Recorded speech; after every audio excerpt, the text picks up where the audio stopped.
दोस्तों सोचिए, पटना जंक्शन से लेकर दरभंगा तक ट्रेनों में उमड़ती भीड़। ये भीड़ किसी मेले की नहीं है, ये है पलायन की भीड़। हर साल लाखों बिहारी अपना गांव छोड़कर दिल्ली, मुंबई, पंजाब, गुजरात जाते हैं। कोई पढ़ाई करने, कोई नौकरी करने, तो कोई 2 वक्त की रोटी के लिए मजदूरी करने। त्योहार आए तो ट्रेनें खचाखच भर जाती है, क्योंकि साल भर बाहर रहकर लोग सिर्फ छठ दिवाली पर लौटते हैं। और इसी भीड़ के साथ बाहर चला जाता है बिहार का टैलेंट, बिहार का पैसा और बिहार का भविष्य। लेकिन असली सवाल ये है कि कब तक बिहार मजबूरी का दूसरा नाम बना रहेगा।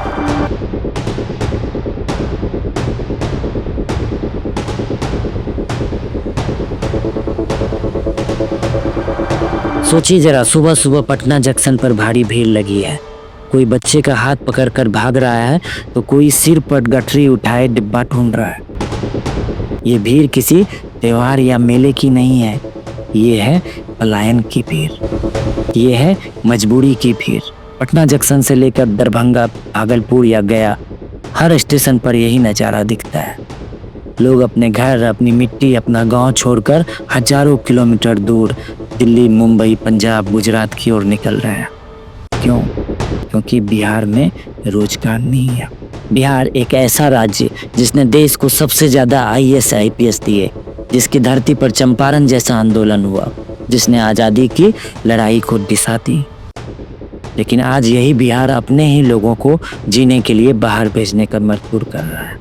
सोचिए, जहां हर साल लगभग 30 लाख से ज़्यादा लोग रोजगार की तलाश में बिहार से बाहर जाते हो, वहाँ की हकीकत क्या होगी? क्यों यहाँ के लोग अपने बच्चों को गांव में छोड़कर हजारों किलोमीटर दूर रिक्शा चलाने, मजदूरी करने या फैक्ट्री में पसीना बहाने निकल पड़ते हैं? पटना, दरभंगा, भागलपुर, गया, हर जगह का यही हाल है। 1,000 लड़का सिर्फ बरौनी जंक्शन। हाँ, आज हालात ये है कि बिहार के हर घर से कोई ना कोई दिल्ली, मुंबई, पंजाब या यहाँ तक कि खाड़ी देशों तक चला गया है। वो मजदूरी करता है, होटल में काम करता है, रिक्शा चलाता है और उन्हीं के पैसों से गांव का घर चलता है।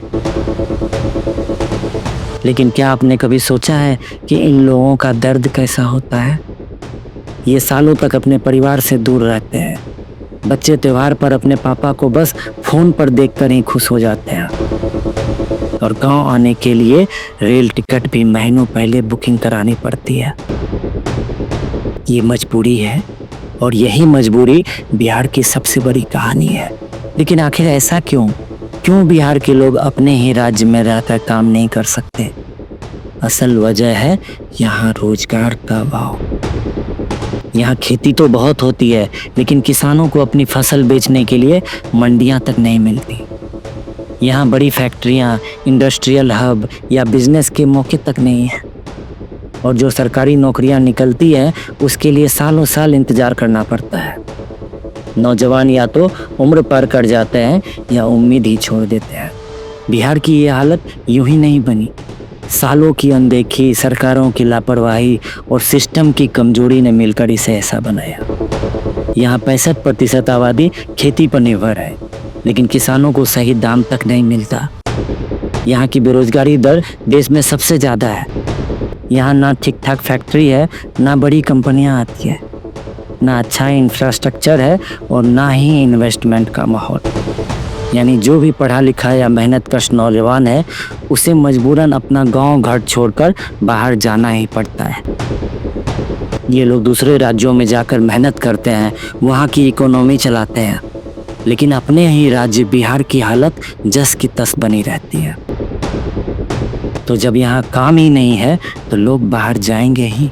दोस्तों, जब हम पलायन की बात करते हैं तो सबसे ज़्यादा दिमाग में आते हैं मजदूर तबके के लोग।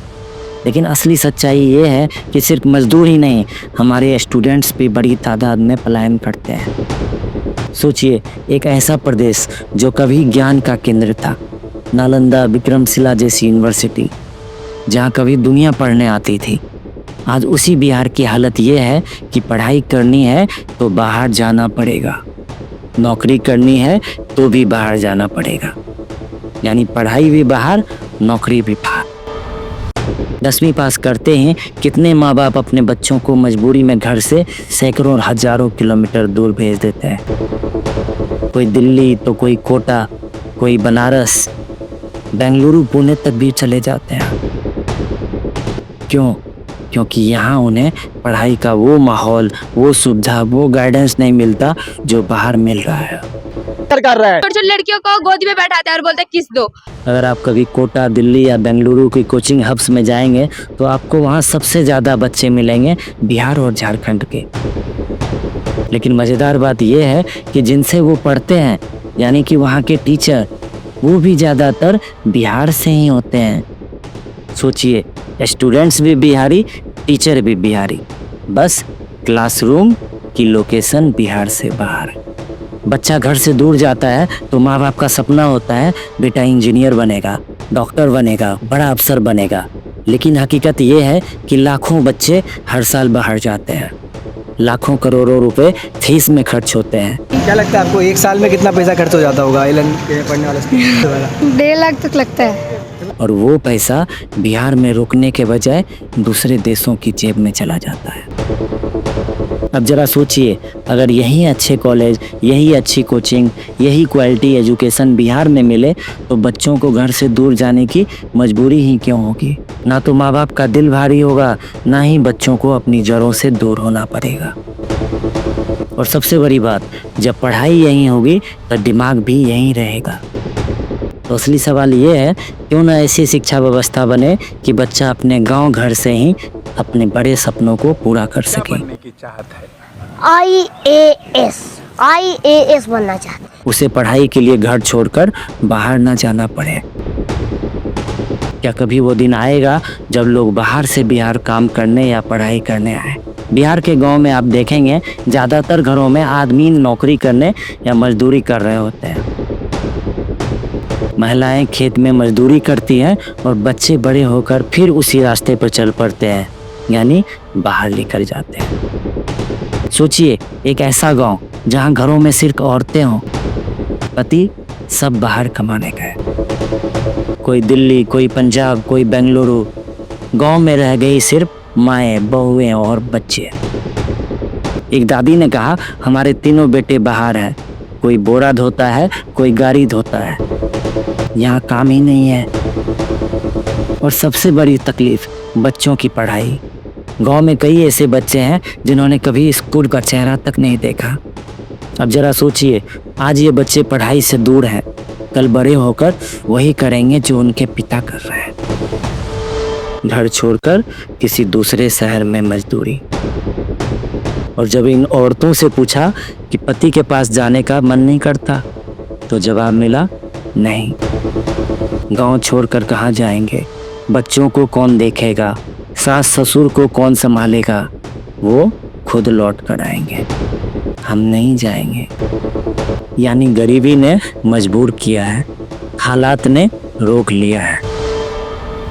और बिहार का दर्द यही है, आज हो या कल घर के मर्द रोजी रोटी की तलाश में बाहर ही रहेंगे। सोचिए, त्योहार का वक्त है, छठ, होली या दिवाली जैसे बड़े बड़े पर्व। हर राज्य में लोग अपने अपने तरीके से त्योहार मनाते हैं, लेकिन जरा बिहार की तरफ नजर डालिए। त्योहार का नाम आते ही यहाँ की ट्रेनें और बसें खचाखच भर जाती है। हम कैसे जाएंगे बिहार?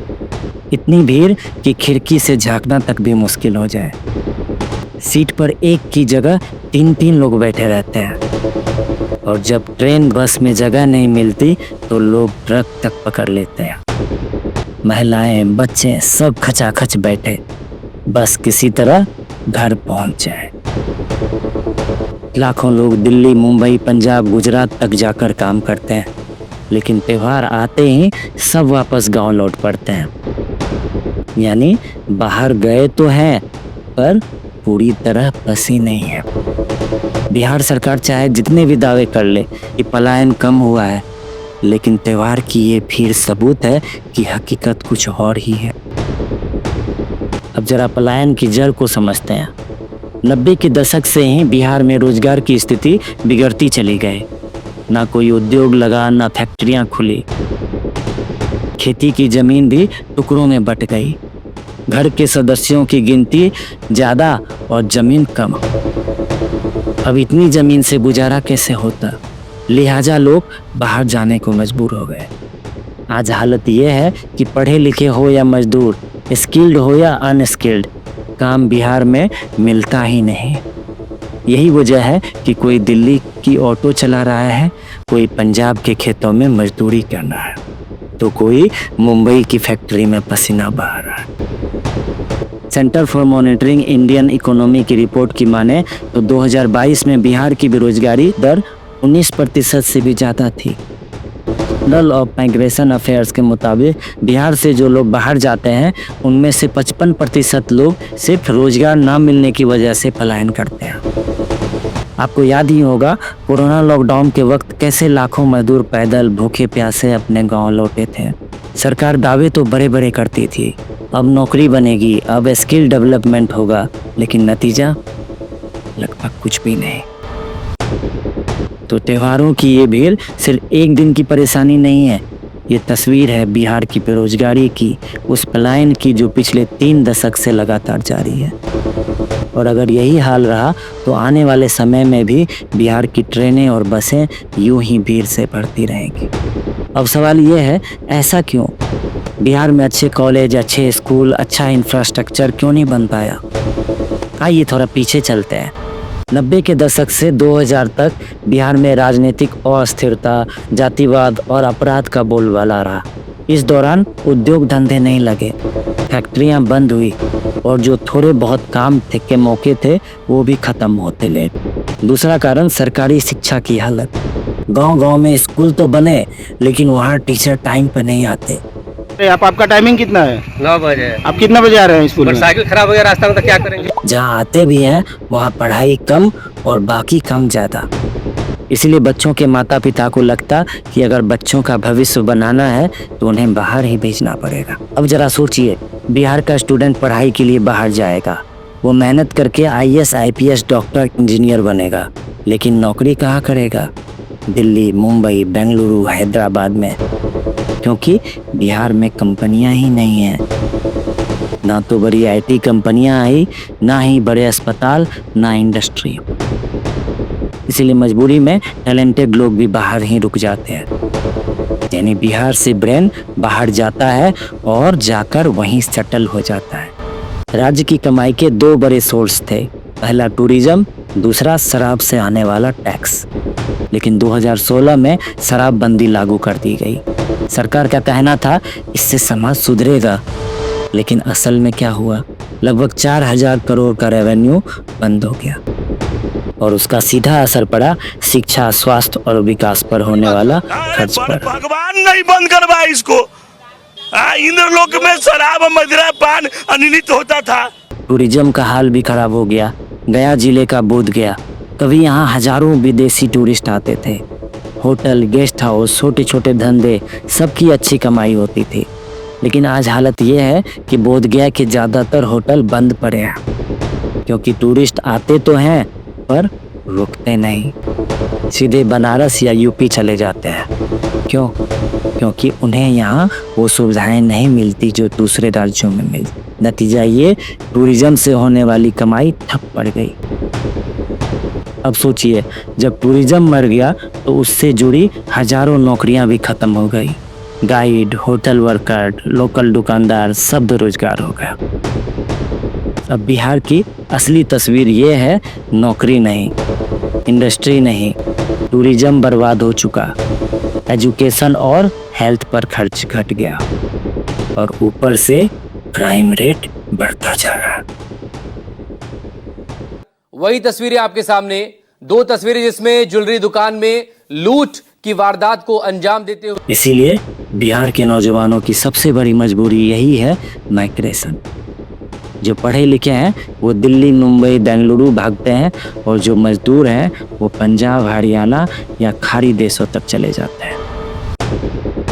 अपने ही गांव, अपने ही राज्य में उनके लिए ना तो काम है, ना ही इज्जत से जीने का मौका। आज बिहार का हर नेता कहता है हम 5 लाख नौकरी देंगे, हम 10 लाख नौकरी देंगे, हम 60% आरक्षण देंगे। बिहार में 2,11,000 और नौकरियां देने का ऐलान किया है। 3 महीने में इस नौकरियों के संबंध में नियुक्ति पत्र भी दिए जाएंगे। लेकिन सच्चाई ये है, बिहार की 12 करोड़ की आबादी में सिर्फ 23 लाख लोगों के पास सरकारी नौकरी है, यानी मुश्किल से 2%। तो सिर्फ नौकरी से पलायन रुकने वाला नहीं। दुनिया के विकसित देश नौकरी से नहीं बल्कि अच्छी शिक्षा और आसान पूंजी से आगे बढ़े, और यही नीति बिहार में आज बदलाव ला सकती है। हम लोग अक्सर मजदूरों का पलायन देखते हैं, लेकिन असली पलायन तो कुछ और ही है जो हमें नज़र ही नहीं आता।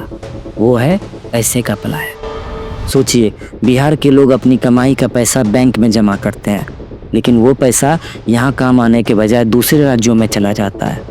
यानी हमारा ही पैसा बाहर जाकर वहाँ की फैक्ट्रियाँ, दुकानें, रोजगार बना रहा। अब अगर यही पैसा बिहार में लगे तो यहीं पर घर बनेंगे, यहीं दुकानें खुलेंगी, छोटे छोटे बिजनेस खड़े होंगे, और सबसे बड़ी बात, लाखों रोजगार यहीं पैदा होंगे।